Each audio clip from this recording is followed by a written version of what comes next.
तो दोस्तों आज हम फिर लेकर आए हैं आपके लिए देश और दुनिया की सभी ताज़ा और बड़ी खबर। आज की सबसे पहली और बड़ी खबर हम आपको बताएंगे। नीरज टिकैत का बड़ा दावा, कम से कम 100 बीजेपी सांसद एक साथ टूट कर आएंगे। वहीं अगली बड़ी खबर में आपको बताएंगे, राहुल गांधी बोले बीजेपी हमेशा पीड़िता को रेप के लिए ठहराती है जिम्मेदार।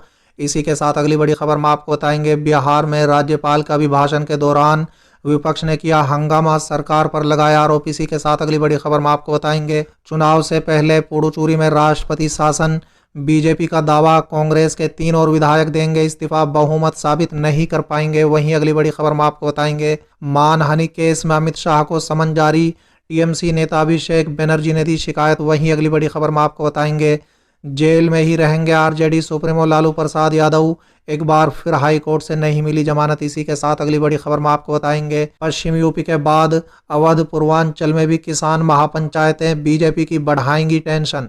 बिहार की तरह बंगाल चुनाव में भी बनेगा महागठबंधन, टीएमसी और बीजेपी से इलेक्शन फाइट के लिए लेफ्ट और कांग्रेस का खास प्लान। वहीं अगली बड़ी खबर में आपको बताएंगे, किसान आंदोलन अब मोदी सरकार के विरोध में बदला, टिकैत के तीखे तेवर। वहीं अगली बड़ी खबर में आपको बताएंगे, बीजेपी नेता को शादी में बुलाया तो 100 लोगों को स्पेशल खाना खिलाने का मिलेगा दंड, नीरज टिकैत का बड़ा ऐलान। वहीं अगली बड़ी खबर में आपको बताएंगे, पंजाब के बाद मिजोरम में भाजपा को झटका, बीजेपी को नहीं मिली एक भी सीट, आईजेल नगर निगम पर सत्तारूढ़ एनएमएफ का कब्जा।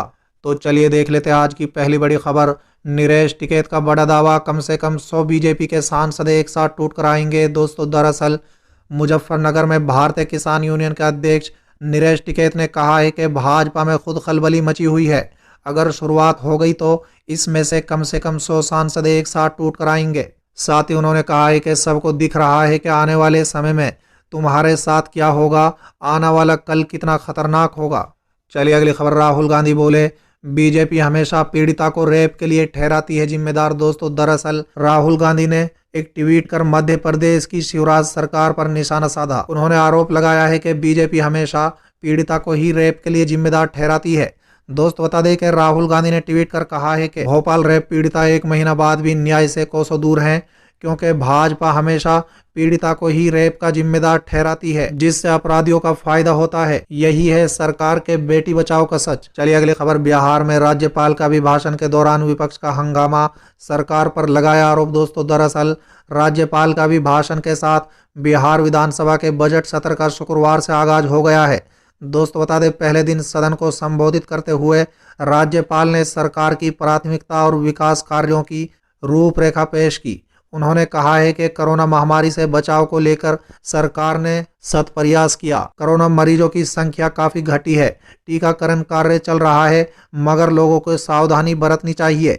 उन्होंने सरकार की प्राथमिकता बताते हुए कहा है कि कानून व्यवस्था बनाए रखना सरकार की पहली प्राथमिकता है।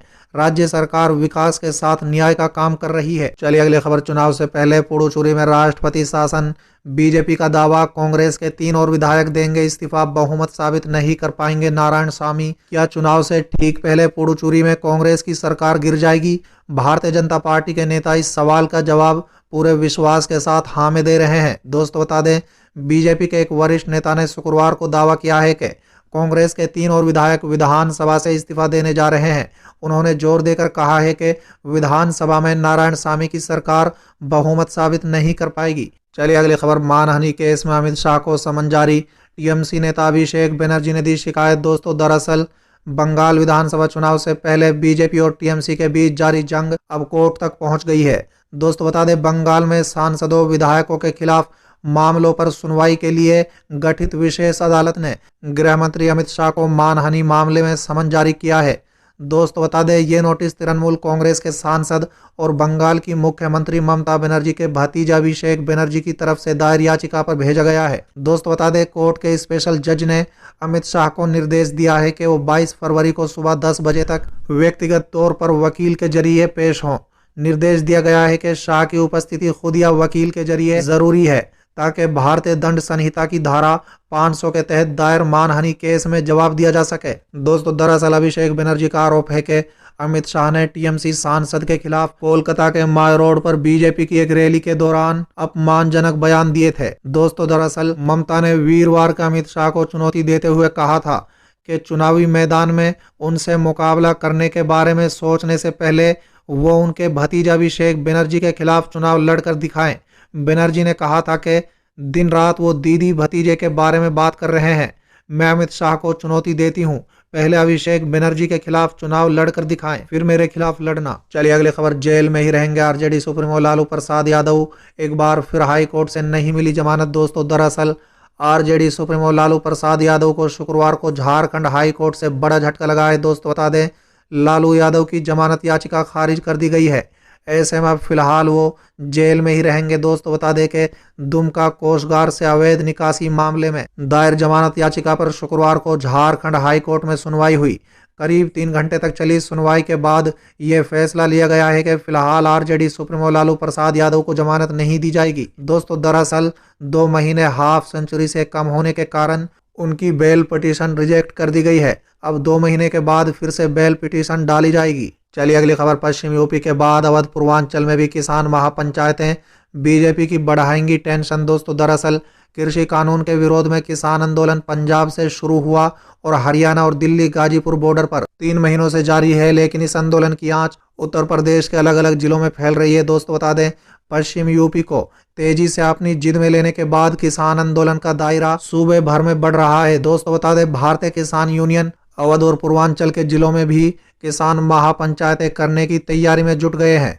दोस्तों बता दें, भारतीय किसान यूनियन ने 24 फरवरी को बाराबंकी और 25 फरवरी को बस्ती में महापंचायत आयोजित करने का ऐलान किया है। दोस्तों बता दें, भारतीय किसान यूनियन के प्रदेश प्रवक्ता आलोक वर्मा ने बताया है कि कृषि कानून के विरोध में हम प्रदेश भर में किसान पंचायतें करेंगे। प्रदेश की राजधानी से सटे हुए जिले बाराबंकी के हैदरगढ़ में 24 फरवरी को किसान यूनियन के प्रमुख नरेश टिकैत पंचायत को संबोधित करेंगे।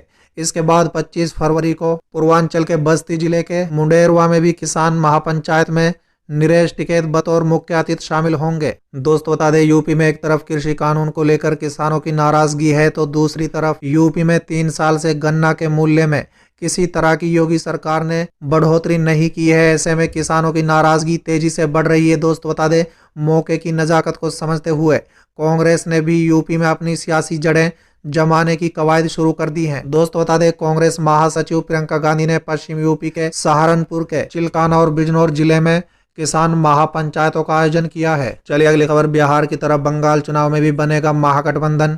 टीएमसी और बीजेपी से इलेक्शन फाइट के लिए लेफ्ट और कांग्रेस का खास प्लान। दोस्तों दरअसल बंगाल चुनाव से पहले लेफ्ट पार्टी और कांग्रेस बिहार की तर्ज पर महागठबंधन बनाने की कोशिश में है। दोस्तों बता दें, इस महागठबंधन में वाम मोर्चा, कांग्रेस और इंडियन सेकुलर फ्रंट जैसे दल शामिल हो सकते हैं। बताया जा रहा है कि वाम मोर्चा अब्बास सिद्दीकी की पार्टी इंडियन सेकुलर फ्रंट को अपने कोटे से अधिकतम 25 सीटें देने पर सहमति जता रहा है। दोस्तों बता दें, अब कांग्रेस की बारी है कि वो अपने खाते से कितनी सीटें दे रही है। मिली जानकारी के अनुसार अधीर रंजन चौधरी आखिरकार 8 से 10 सीटें देने के लिए तैयार हैं। गुरुवार की देर हुई बैठक में कांग्रेस द्वारा अब्बास की पार्टी को सीट देने का संकेत दिया गया है। चलिए अगली खबर, बीजेपी नेता को शादी में बुलाया तो 100 लोगों को स्पेशल खाना खिलाने का मिलेगा दंड, नरेश टिकैत का बड़ा ऐलान। दोस्तों दरअसल कृषि कानून को लेकर पिछले 85 दिनों से गाजीपुर बॉर्डर पर चल रहे किसान आंदोलन को और मजबूत करने के लिए पश्चिम उत्तर प्रदेश के मुजफ्फरनगर में किसानों की राजधानी सिसोली कस्बे में बुधवार को एक मासिक पंचायत का आयोजन किया गया। दोस्तों बता दें, इस पंचायत में खाप चौधरियों के साथ जिले के कई गांव से किसान पहुंचे। इसमें वहीं पंजाब के बड़े किसान नेता बलबीर सिंह राजेवाला, भाकियू के प्रदेश अध्यक्ष राजवीर जादौन भी मौजूद रहे। दोस्तों बता दें, पंचायत में मंच से बोलते हुए भाकियू सुप्रीमो चौधरी नरेश टिकैत ने सरकार पर खुलकर निशाना साधा और इसी के साथ साथ एक बड़ा बयान दिया है। दोस्तों बता दें, नरेश टिकैत ने कहा है कि भाजपा के प्रतिनिधियों को शादी का कार्ड न दिया जाए, यह आदेश है। अब से हमारा अगर कोई व्यक्ति शादी के लिए निमंत्रण देता है और वो इस निमंत्रण पर शादी में पहुंचता है तो कार्ड देने वाले पर 100 लोगों को स्पेशल खाना देने का दंड रखा जाएगा। दोस्तों बता दें, नरेश टिकैत ने कहा है कि किसान आंदोलन से भाजपा में इस समय खूब खलबली मची हुई है। चलिए अगली खबर, पंजाब के बाद मिजोरम में भाजपा को झटका, बीजेपी के एक भी सीट नहीं, आइजोल नगर निगम पर सत्तारूढ़ एमएनएफ का कब्जा। दोस्तों दरअसल मिजोरम में सत्तारूढ़ मिजो नेशनल फ्रंट ने आइजोल नगर निगम चुनाव में 19 वार्ड में से 11 में जीत हासिल की है। दोस्तों बता दें, एमएनएफ ने 2015 में नगर निगम के चुनाव में भी इतनी ही सीटें पर जीत हासिल की थी। दोस्तों बता दें, नगर निगम चुनाव के लिए बृहस्पतिवार को मतगणना के बाद घोषित परिणाम के मुताबिक मुख्य विपक्षी पार्टी जोराम पीपुल्स मूवमेंट को 6 सीटें, कांग्रेस को 2 सीटें मिली। भाजपा ने 9 सीटों पर अपने उम्मीदवार उतारे थे, लेकिन वो एक भी सीट नहीं जीत पाए। दोस्तों बता दें, चुनाव में इससे पहले पंजाब में सत्तारूढ़ कांग्रेस ने मोहाली नगर निगम चुनाव में जीत दर्ज की है।